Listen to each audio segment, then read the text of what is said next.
PF का पैसा direct ATM से कैसे विड्रॉल कर सके, कितना पैसा जो है विड्रॉल कर सकते हैं, क्या लिमिट है, क्या स्टेप प्रोसेस होगा, ये चीज़ समझेंगे आज के इस वीडियो में।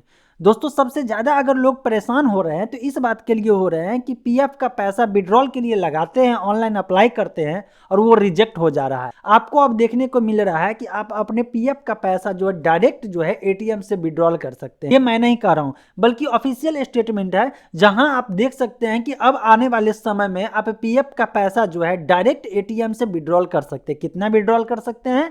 जो पीएफ का बैलेंस होगा उसका 50% जो है डायरेक्ट एटीएम से विड्रॉल कर सकते हैं। कैसे विड्रॉल कर सकते हैं? देखिए, जो अकाउंट नंबर होगा वो लिंक तो ऑलरेडी आप कर चुके होंगे ईपीएफओ के वेबसाइट पे, वहाँ पे वेरीफाई भी कर चुके होंगे। तो आने वाले समय में एक अलग जो है सिस्टम और डैशबोर्ड बनाया जाएगा, जिसके थ्रू जो है वहाँ पे आपको विड्रॉल करने का ऑप्शन रहेगा और जो अकाउंट वेरीफाइड रहेगा उस अकाउंट के थ्रू। इसके लिए क्या अलग से कोई एटीएम कार्ड होगा? अगर मान लीजिए आपका कोई सेविंग अकाउंट है जो ईपीएफओ के वेबसाइट से लिंक है, अब वहाँ पे एटीएम में डालेंगे तो वो तो बैंक का एटीएम होगा। जब बैंक का एटीएम होगा तो बैलेंस जो है बैंक अपना दिखाएगा। तो ऐसे में जो है पीएफ का पैसा कैसे विड्रॉल होगा? तो ये स्टेप और इसका प्रोसेस जो है पब्लिक में आना अभी बाकी है, इसलिए इसके स्टेप के बारे में कोई ऑफिशियल जानकारी नहीं है। ऑफिशियल इंफॉर्मेशन सिर्फ इतना है कि आने वाले समय में मतलब 2025 को खत्म होने से पहले जो है पीएफ का पैसा डायरेक्ट एटीएम मशीन से जो है, जैसे आपके सेविंग अकाउंट में पैसा है वैसे विड्रॉल करते हैं, वैसे ही यहाँ पे भी विड्रॉल कर सकते हैं। आपको कोई दिक्कत नहीं होने वाली है। लोग सबसे ज्यादा अभी अगर परेशान तो सिर्फ इस बात के लिए है कि ऑनलाइन पीएफ पैसा विड्रॉल करने के लिए लगाते हैं, विड्रॉल होता नहीं है, क्लेम जो है रिजेक्ट हो जा रहा है। और क्लेम जो है अगर सेटल्ड भी हो जाता है तो जल्दी पैसा अकाउंट में नहीं पहुंचता है। देखिए, जब भी आप पीएफ के लिए ऑनलाइन अप्लाई करते हैं और अगर आपका क्लेम सेटल्ड होता है तो पैसा उसी अकाउंट में आता है। जब केवाईसी आप करते हैं, जो अकाउंट लिंक होता है, वेरीफाइड होता है, उसी अकाउंट में पहुंचता है।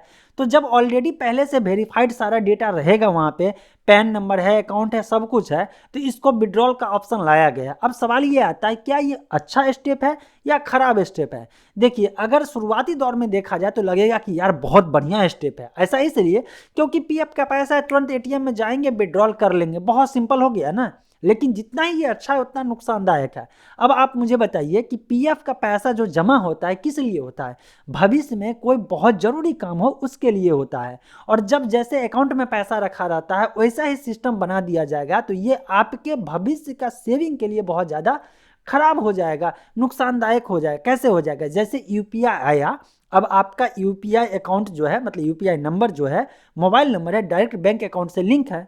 अब जहाँ भी गए, कोई ज़रूरत है, जो ज़रूरत नहीं भी चीज़ है, वहाँ पे यूपीआई आईडी जो है स्कैन किए या पेमेंट कर दिया, डायरेक्ट क्यूआर कोड स्कैन किया और पेमेंट किए, वो अकाउंट से पैसा खत्म हो गया। जनरल वे में क्या होता, अगर यूपीआई सिस्टम नहीं रहता तो लोग जो है बेफिजूल का जो खर्च है वो नहीं करते, क्योंकि पैसा अकाउंट में रहता, इतनी आसानी से तुरंत निकलता नहीं, और जब जल्दी निकलता नहीं तो इतनी जल्दी खर्च भी नहीं करते। और कोई भी चीज़ को जब खरीदने जाते हैं और 24 घंटा अगर वेट कर लेते हैं तो आपको लगेगा यार अच्छा हुआ मैंने वो नहीं खरीदा, वो तो फिजूल का खर्च हो जाता है। तो लोगों का जो है ये स्पेंडिंग हैबिट जो है, यूपीआई, फ़ोन पे, गूगल पे, जितने भी सिस्टम है, फ़ोन पे, गूगल पे के अलावे जो इंस्टेंट पेमेंट सिस्टम है, इसके आने के बाद जो है लोग का फिजूल खर्च बढ़ गया है, सेविंग घट गया है।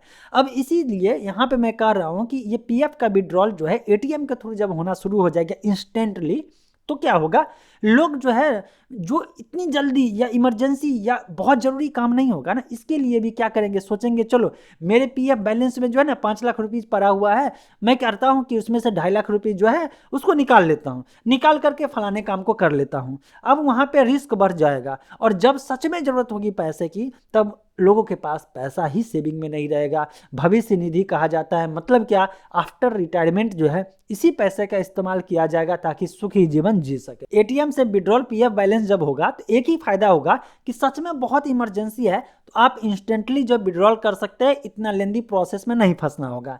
लेकिन इसका अदर साइड यही है कि जिस पैसे को भविष्य निधि के लिए रखा जाता है, रिटायरमेंट के बाद के लिए रखा जाता है, वो पैसे लोग जो है छोटी छोटी जरूरत में जो है वहाँ पे विड्रॉल कर लेंगे। अब गवर्नमेंट की नज़र से क्या फ़ायदा होगा, होगा ये कि ट्रांजैक्शन में, रियल टाइम ट्रांजैक्शन में, लेने देने में, ये तो जो है अकाउंट में तो दिखेगा। अकाउंट का मतलब है कि आरबीआई जब डेटा रिलीज करेगी, इसके बाद सरकार जब डेटा रिलीज करेगी तो उसमें से दिखेगा लोग इतने पैसे को लिए और इतना खपत किए। यहाँ जो है आंकड़ा बढ़ता चला जाएगा, हम लोग इकोनॉमी को बढ़ा रहे होंगे, लेकिन असल में लोगों के भविष्य के सेफ्टी के लिए जो पैसा था वो पैसा हाथ से निकल जाएगा और बाद में जो है उस पैसे के लिए तरसेंगे। हमेशा याद रखिए, जब भी कोई चीज़ लाया गया था तो उसका पर्पस क्या था। अगर ईपीएफओ का लाया गया था सिस्टम, पीएफ के पैसा को रोकने के लिए लाया गया था, तो लाया गया था कि रिटायरमेंट के बाद जो है आसानी से उस पैसे का इस्तेमाल किया जा सके। लेकिन यहाँ पे इतना ज़्यादा जो है सिंप्लीफाई किया जाएगा, तो इसका एक तरफ तो पॉजिटिव साइड है, अच्छा है कि सच में जिसको नीड है,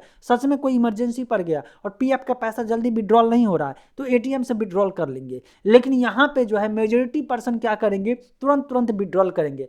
एक अच्छी बात यहाँ पे ये दे दी गया है कि यहाँ पे पीएफ का जो बैलेंस होगा उसका सिर्फ 50% जो है वो एटीएम से विड्रॉल होगा, बाकी विड्रॉल इतना जल्दी नहीं होगा। आने वाले समय में देखते हैं इसका रूल्स रेगुलेशन क्या होता है और किस स्टेप के थ्रू जो है विड्रॉल हो सकता है, फिर मैं अपडेट करूंगा।